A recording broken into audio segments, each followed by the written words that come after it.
What's up YouTube? Nick here, and today I wanted to talk about birding in the winter.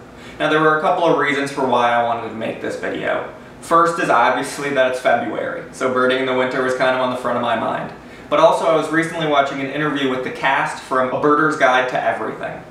Now this was a pretty cute movie about a couple of kids who thought they had discovered a duck that was previously extinct, but that's really beside the point. In this interview, they were being asked a couple of questions about how they prepared for the movie and sort of general birding information. And I was really a little struck. It was one of the first questions they were asked was whether or not they could go outside and go birding right now. It was at that particular time in the summer, and they had indicated that no, like you can't really go birding in the summer. The only time to go birding is in the spring.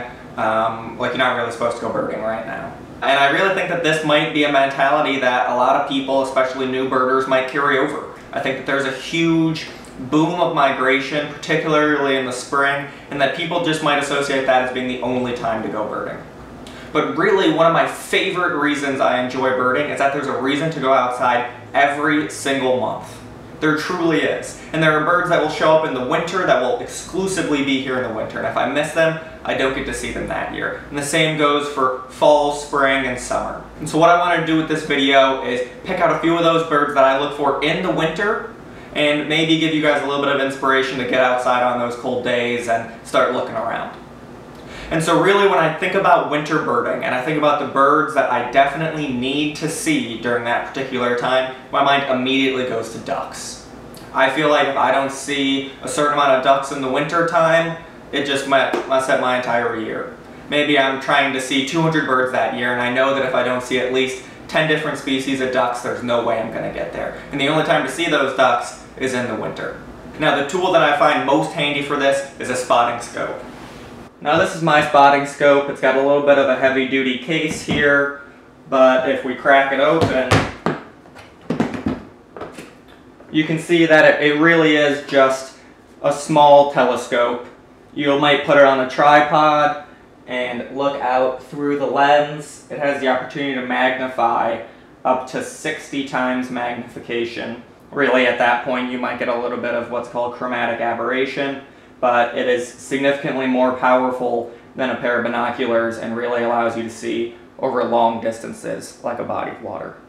But on the occasions when I don't have my spotting scope, maybe I'm on my way home from work and I hear about a rare bird at a lake nearby, all I have is my binoculars. 9 times out of 10, they always do the job. Now, I wanted to run over just a quick list of some birds that you might not have realized were here in the winter, but really come across not only the eastern half of the United States, but also the western, particularly up the coast through California and even all the way up to Washington. And now the first duck that I wanted to talk about is the hooded merganser. And this is really one of the first ducks I like to point out to people because it has such a fun name. Who wouldn't like to say that they went outside today and saw a hooded merganser?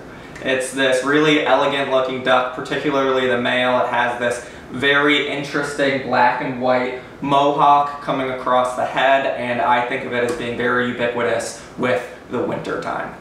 Now, a few other ducks that I wanted to mention include the ruddy duck. This one's really quickly identified by its little flick of a tail in the back.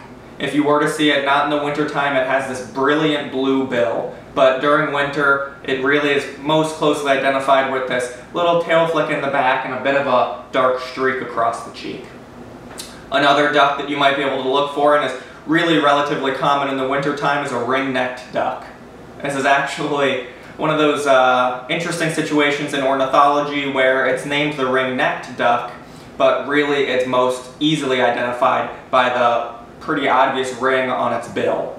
This is one of those examples where some birds were originally named by hunters, and I suppose you might nickname this the ring-necked duck if it was dead and you were holding it, because there is a very faint brown ring around its lower neck that really isn't very visible when it's alive and well.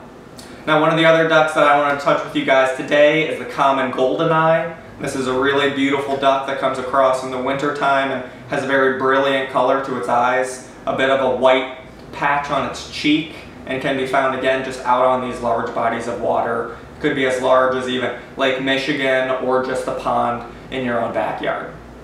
Now the last one that I wanted to go over with you guys today is the lesser scaup.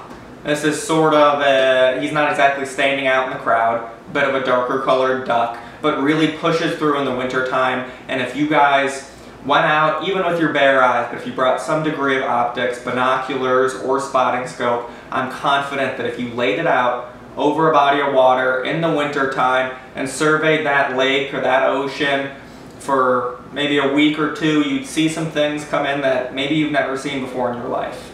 And really the only time to see these birds in North America is the winter time, at least a large swath of North America. Winter also has a lot of really great opportunities for things like hawks and owls, namely because there's not very many leaves on the tree and you're able to spy them a little bit easier. But really what my mind immediately goes to is ducks, and that's what I wanted to focus this video on. If you guys have the opportunity to get outside and check something out, I would highly recommend it. If there's anything that I missed that you really love about winter birding, please sound off in the comments. I'd love to hear from you guys. If you thought this video was interesting, hit that like button and subscribe. I really appreciate it. Oh, I almost forgot. We're on Instagram. If you enjoyed this video, please follow us there as well. You can find us on Instagram at stopandlisten.channel. I've been posting out a lot of updates about new videos that are coming out and just some interesting photos about birds. And so if you enjoy this channel at all, please give that a look and see if you enjoy it. Thanks, guys.